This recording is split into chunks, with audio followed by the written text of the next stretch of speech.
penser et se réinventer pour s'adapter à ces nouveaux enjeux et former des citoyens responsables. Face à l'afflux massif de données, au risque de désinformation et aux mutations des métiers, nous devons contribuer à doter chaque individu des compétences nécessaires pour naviguer dans son environnement avec discernement et esprit critique. L'école du XXIe siècle ne peut se contenter de perpétuer les modèles du passé. Elle doit innover, intégrer les avancées technologiques et préparer les jeunes à devenir des acteurs informés, créatifs et capables de prendre leur vie en main. Alors que l'intelligence artificielle et la réalité virtuelle et augmentée commencent à faire leur entrée dans certaines classes, il n'est plus acceptable qu'il y ait encore des laissés pour compte sans scolarisation et sans espoir d'un lendemain meilleur. Aujourd'hui encore, 250 millions d'enfants sur Terre n'ont toujours pas accès à la scolarité. La moitié d'entre eux vit en Afrique subsaharienne. 617 millions de jeunes dans le monde n'ont pas les compétences de base en lecture et en mathématiques. C'est pourquoi je m'adresse à toutes les forces vives et à tous nos opérateurs et aux partenaires de la francophonie pour une mobilisation intergénérationnelle robuste au service d'une éducation équitable, appropriée et utile. Plusieurs projets déployés par notre organisation vont dans ce sens. Ce 20 mars est un moment privilégié pour affirmer encore et toujours notre appartenance à la grande famille francophone. Un espace où se rencontrent les voix de millions d'hommes et de femmes de tous horizons, porteurs de traditions, d'idées, d'espoir et de rêves communs.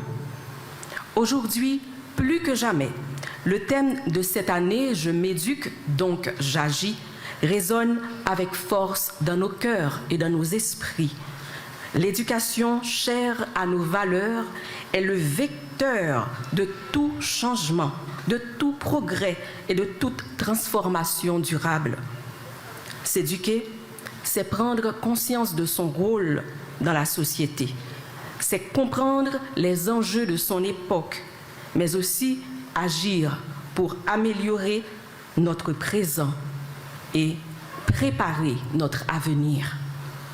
En Haïti, nous avons, tout au long de cette quinzaine de la francophonie, redoublé d'efforts pour célébrer l'éducation sous toutes ses formes, par l'art, par la culture, par la mémoire. Car l'éducation ne se limite pas seulement à l'école, elle est aussi dans le théâtre, dans la musique, dans la danse, dans les livres et dans chaque geste de notre quotidien. En collaboration avec de nombreux partenaires, le ministère de la Culture et de la Communication a pris part à des événements qui célèbrent cette éducation à travers des activités culturelles riches et variées, notamment projection de films pour sensibiliser à notre patrimoine dans les divers centres de lecture et d'animation culturelle, des séries d'expositions causeries au niveau de la Direction nationale du livre, des activités organisées par le Centre culturel Pied-Poudré autour des droits des femmes et bien sûr cette cérémonie qui clôture cette quinzaine en partenariat avec le ministère des Affaires étrangères et le bureau régional de l'Organisation internationale de la francophonie pour la zone Amérique latine et Caraïbes. Franck-Étienne appelle son esthétique l'esthétique spirale. Je vais commencer par vous citer deux affirmations de Franck-Étienne. Il nous dit ceci à propos de l'esthétique spirale. Il nous dit « L'esthétique spirale se nourrit du langage total pour explorer les galaxies, les trous noirs, les étoiles, les planètes, les comètes, les astéroïdes. C'est une quête poétique, spirituelle, métaphysique et scientifique. » Du coup, la conception du beau de Franck-Étienne ne vise pas seulement à plaire, mais vise à faire comprendre le mystère de l'univers, vise à faire comprendre les tensions, les contradictions. Et Franck Etienne nous souligne que l'esthétique spiraliste permet de saisir les contradictions, les tensions, les problèmes de l'univers. Dans ce sens, j'ai synthétisé en 5 points l'esthétique de Franck Etienne, c'est-à-dire ces 5 points vous permettront, d'après moi, d'appréhender son œuvre. Le premier élément, c'est une écriture quantique. Franck Etienne, comme je viens de le dire, nous dit que l'esthétique spirale est une quête scientifique. Il a voulu expérimenter à travers l'œuvre littéraire et le mouvement physique, le mouvement cosmologique. Autrement dit, il s'agit d'explorer le mouvement des planètes, des comètes. Le mouvement des mots permet de saisir les contradictions de l'univers. Donc je vous cite un extrait de son texte « Et la voyance explose ». Et j'imagine la mer aux vibrances de mes reins, la mer couveuse de gloire, la mer ouvreuse de foire, la mer mangeuse de pierres, la mer défloratrice, la mer moutonnière d'îles, la mer mentonnière d'ombre, la mer force de démence, la mer obèse instable, la mer folle et aveugle, la mer vouillée d'effroi. Un extrait de La voyance explose. Le deuxième élément pour comprendre l'esthétique spirale, c'est ce que j'appelle le genre total.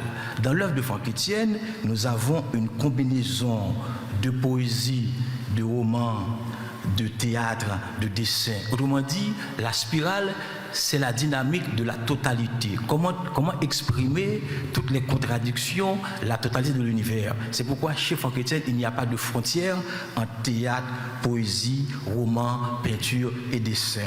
Chaque année, en pareille époque, les ministères, les ambassades et les institutions concernées, ainsi que les secteurs de la société civile, comme les fondations et les associations, se concertent pour célébrer la francophonie à travers une quinzaine, au cours de laquelle sont organisées plusieurs activités à caractère culturel, éducatif et scientifique.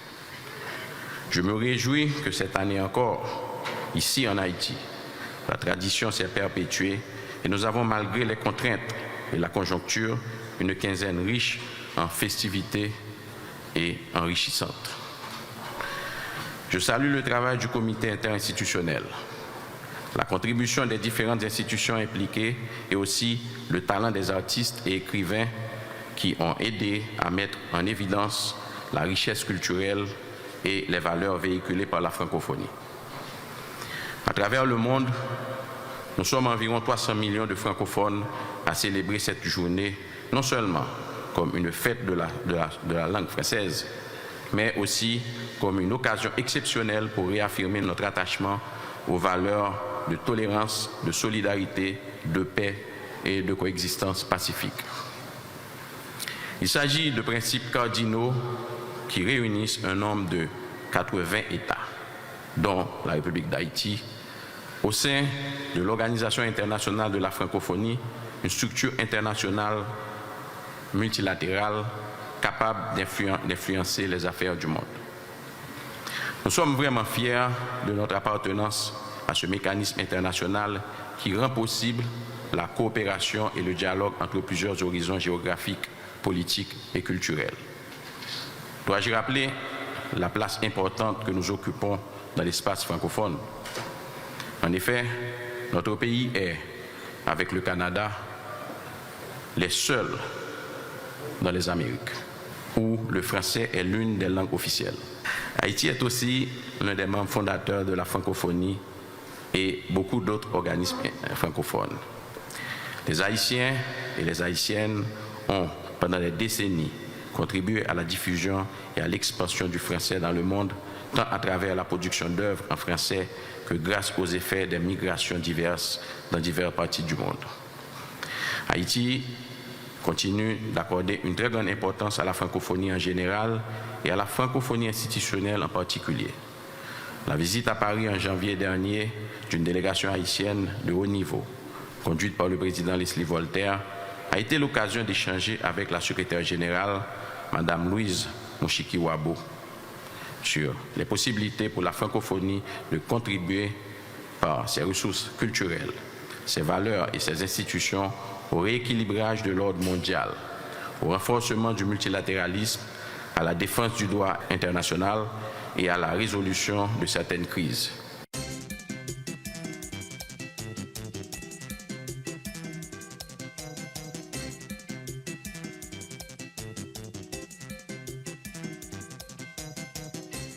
Lors des derniers moments de Franck Etienne, vous savez qu'il était malade depuis 2006, mais il a beaucoup souffert ces derniers mois. À ce moment-là, il disait toujours qu'il était inoxydable. Moi, je me suis fait piéger. Je pensais vraiment qu'il était inoxydable. Et j'étais surprise quand il est parti brusquement. Jeudi 20 février, ça fait exactement un mois aujourd'hui. Nous étions en train de déjeuner. Il avait une photo de ses 20 ans. Il m'a montré la photo en disant « Regarde comment j'étais bel homme à 20 ans. Maintenant, je suis un vieux tonton. Laid. » Je lui ai dit « Non, tu es un vieux tonton. Ah, oui, mais pas laid. » Et puis, il était 1h. Nous devions dire le chapelet de la Divine Miséricorde à 3h. Donc nous sommes montés faire une petite sieste et au moment où je l'attendais, 3h moins 10, il est venu pour dire réciter le chapelet qu'on récitait tous les après-midi, mais il n'était pas bien. Il m'a dit « je ne me sens pas bien ». Il avait le visage pâle. Quand je l'ai touché, ses bras étaient froids, glacés. J'ai tout de suite pris sa tension, qui était très basse, 12/0. J'ai appelé le cardiologue, je lui ai expliqué ce qui se passait. Et je lui ai demandé si je pouvais lui donner une tasse de café sucré. Il m'a dit, oui, tu peux essayer. Mais Franck n'a bu qu'une gorgée. Il a refusé le reste. Et il a tout de suite demandé qu'on le ramène dans sa chambre. Et vous savez quoi? Il disait toujours, je ne mourrai jamais à l'hôpital. Je mourrai dans ma chambre, sur mon lit, par un bel après-midi d'été. Et mon cœur s'arrêtera de battre. Il est vraiment parti comme ça, exactement. C'est ce qu'il voulait, parce qu'il sentait qu'il allait s'en aller. Il ne voulait plus, il souffrait, il en avait assez. Il ne voulait plus souffrir. Ça suffisait. Il voulait s'en aller. Et moi, je regrette de n'avoir pas compris, de n'avoir pas vu venir ce moment où il partait, où il allait me laisser seul. Je n'ai pas senti venir ce moment parce qu'à 1h, il était en train de blaguer. Le matin du même jour, il a appelé le cardiologue. Il était en train de blaguer avec lui. Comment aurions-nous pu douter qu'il allait s'en aller quelques heures plus tard? Il avait même peint quelques tableaux le matin de ce jour. Il n'a même pas eu le temps de les signer. Ils sont là, sans signature. Mais dès qu'on les voit, on reconnaît la touche de Franck Etienne. Il disait toujours une phrase que je vais vous citer et qui est inscrite sur l'un des piliers de la maison. « S'il advienne que vous tombiez, apprenez vite à chevaucher la chute, que votre chute vous serve de cheval pour continuer le voyage. » Merci Franck de nous avoir appris à chevaucher nos chutes. Nous espérons que nous continuerons le combat qu'il a commencé. Il n'a pas vu le changement comme il l'espérait, mais nous, peut-être que nous le verrons.